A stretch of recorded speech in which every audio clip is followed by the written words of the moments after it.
Okay, firstly, thank you for coming here today. Can you tell us your full name and when and where you were born? Yes, Raymond John Hynes, 31/10/1941. Um, who are your parents? My mother was Dorothy May Roy, who married Edward Hynes. Less I say about him, the better. Do you have any other siblings? Yes, I did have one brother, but he died, would be coming up 2 years. Where did you live in Mulwala? I was lucky enough to be raised in the Royal Mail Hotel in Mulwala, and I lived there from birth until around about March 57. When did you start and finish school, and what school did you attend? I was very fortunate. I went to the local school, the Mulwala Central School as it was then known, and I would have started school around about early 1947, I would imagine, and I finished in about March 57. What was it like growing up as a teenager in Mulwala? Oh, it was good. I must admit I didn't spend too much of my teenage years here. Probably only about half of them, but Mulwala was a great place to grow up. You didn't have any worry about security, louts, people running around in the middle of the night pinching your bike or whatever. After you left school, did you work in Yarramull? Not initially. When I left school, we went down to Melbourne, and I did about 3 months working in the post office in Russell Street, Melbourne. Hated Melbourne, came back to Mulwala, and eventually got a job with the post office in Yarrawonga for about 6 or 7 months. Matter of fact, I think they forgot that I was still working there.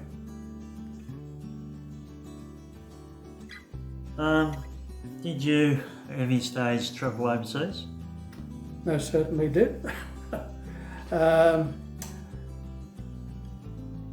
June 67 to December 69, I spent all that time based overseas in London. Did a couple of tours around the continent, taking in a little bit of northwest Africa at one stage, and out through the Soviet bloc, whatever it's called these days. When did you return to Australia? December 69. Growing up in Mulwala, was there any events, festivals, entertainment, movie theatres, things like that? Well, we certainly didn't have television. Not a hell of a lot of people had radio.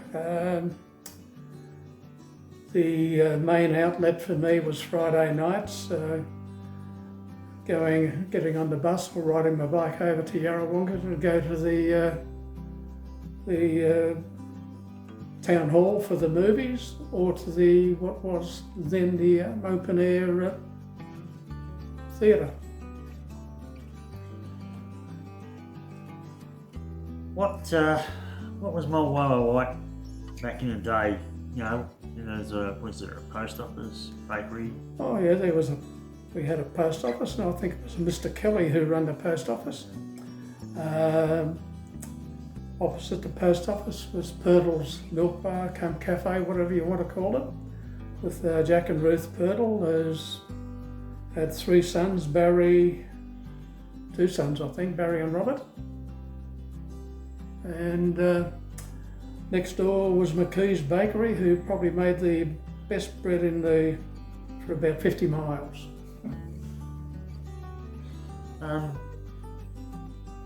At that point, as a youngster in Mulwala, did they have a fire brigade? Yes, they had a fire brigade. Nothing which you could compare with the current fire truck, which is worth around about $1 million. I was actually having a look through it one day last week, and but the fire brigade of the day was totally voluntary. You'd hear the siren go off, and people would have to come running from wherever, down tools. But I can only remember one fire in town, and it was a fellow I worked with in the post office in Yarrawonga, Hodgkins, I think his name was. He married a Brennan girl. And I think it was up here in Inglis Street. And that house went down. And the likes of Bobby Beams, Digger Lachlan, Danny McGrath, Dougie Hoare, Greg Hoare, probably even your dad. They had to get there and do their best, but they are very limited in what they could do, because whatever complemented the fire brigade was basically called the garden hose. The football club is a constant in Mulwala. Were you, or are you, still involved? And who have been some of the prominent members of the footy club that you can remember? Oh yes, favourite subject. Back in my school days, the Mulwala coach was Jim Corboy, the father of Neville and Dennis Corboy, who I think might have been the uncle of Phil Corboy. Squizzy Squires, or Les Squires, took on coaching Mulwala. I don't know whether he did it just for 3 years, then another 3 years later on, but all up he did about 6 years. Jim Clancy.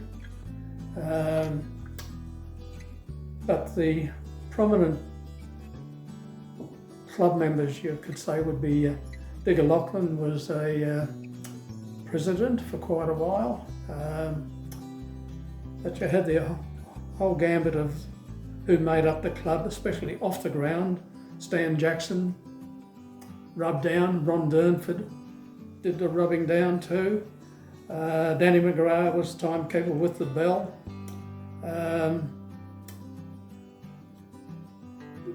Those days we had a 19th and 20th sitting on the side of the ground with their dressing gown. The change rooms had the old wood heater, sometimes worked. But the players, I can go back to, there's old Jack Nicholson, the father of John Nicholson, who I went to school with. Jack Nicholson, Bob Donovan, Bob Beams, the Corboy boys, Billy Essex, Kevin Murray at a later stage, Dick Essex, who was a similar age to myself, Gordon Carmichael, Frank Dowling, who died, I think it was last year, our last surviving 1950 premiership player. Roy Lachlan, prior to that, was the second last surviving member of that premiership team. But you go back, you had McDuff, Les McDuff, or Bricky as people call him, Billy Essex, Kevin Crilly in the back pocket, number 11, Maxie Marshall, number 18, Boomsy was 19, Snow Martin 17, Jack Corboy 10, Neville Corboy, I'm not too sure whether he was 4 or 9, Glamour as a lot of people would call him. But these were the players who kids like myself idolised. We knew exactly who they are. Not like today, I've got no idea who 90% of our current team is. But being involved, I was only a kid, spectator. I didn't get to go to too many away games because I was too young, and Mum was too busy running the hotel to sort of run me around like mothers' taxis do today. But you know, I'd always be at the local game, and but then I drifted out of town between 57 and when did I come home? 2012. But I came back quite often, saw a few games. I was lucky to see Mulwala's 1990 premiership at Tokemore. I got out of the sick bed in Melbourne to get to that. And a lot of those names I'd never heard of. Heard a bit about a few of them since, namely Peter Boyd. I said to him one day about playing, I said, "What do you know so much about the game?" I said, "I was there." He said, "You're a bloody idiot, I was in the team." So he shut me up a bit, but no, it was good. Back in those days, we only had the one team. There's no such thing as a reserves or under 19s, and likewise with the netball, I think we only had one netball, and that would have been made up mainly of the Fibs girls, and that'd be Margaret and Trish. Corboy twins, there was Mari and just can't remember, Betty I think, Jeannie Jackson, Mavis Ritchies, Bev Payne, and there'd be a couple of others who come in there. But they were always a very, very good team, and Mulwala always had a successful team, although we just never finished off the season with premierships. But yeah, the committee on the footy club, you know, they were very important, such as the committee we've got now, but that would have been made up of, as I say, Digger Lock, Ray Malavi or Silver, Hi-Ho Silver, secretary, Jackie Brown, quite a while was secretary, I think Doug Hall might have been treasurer, and as things progressed down the years, you know, you had other people take over as treasurer, secretary, so on and so forth, to what we've got today. But it's always been, I think, the main bonding thing in Mulwala, and because all we had was picture theatre in Yarrawonga, no television, the two hotels in Mulwala,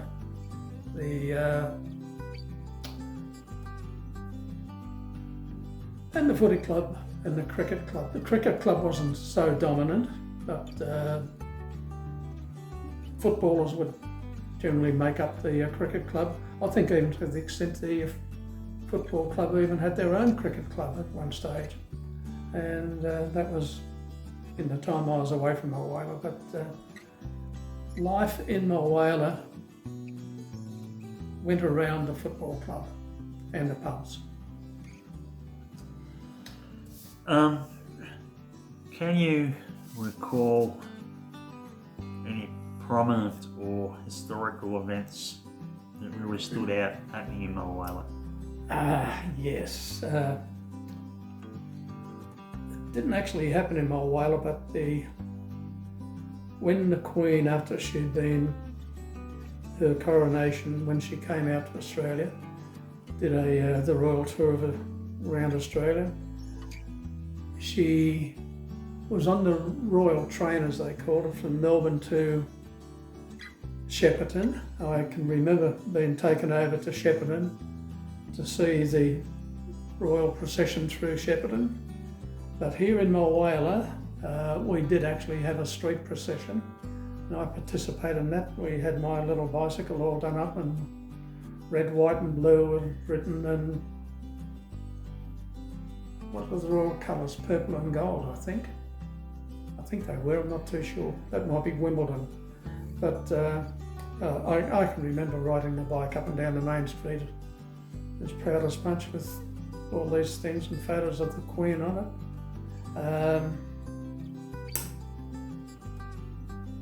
We didn't. Oh, that's right. The Royal Train, just between Benalla and Yarrawonga, closer to Benalla is a little town called Gurumbat. And the Royal Train actually stopped at Gurumbat overnight, and the Queen slept on the train at Gurumbat, which would be a big thrill for about 50 people. I don't know whether it's much more these days, but that was probably a bit of history. I was too young to understand the official opening of the Weir Bridge, and I've got a feeling that was officially opened, might have been 1954, around about that. Might be horribly wrong on that one, but it wasn't officially open until well after the actual opening and use of the bridge. So I think I was too young to really appreciate what that would have been all about. What else can I think of?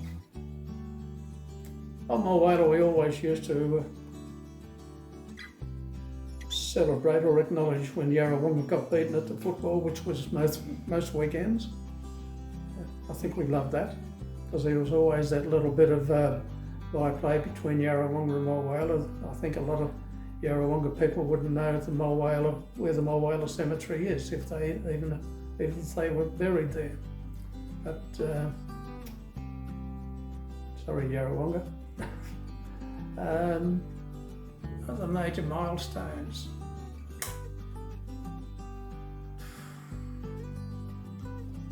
None that stands out a great deal, but I do have strong memories of when we were leaving Mulwala to go to Melton. The local community put on a farewell night for us at what was then the Mulwala Community Hall, the old one, and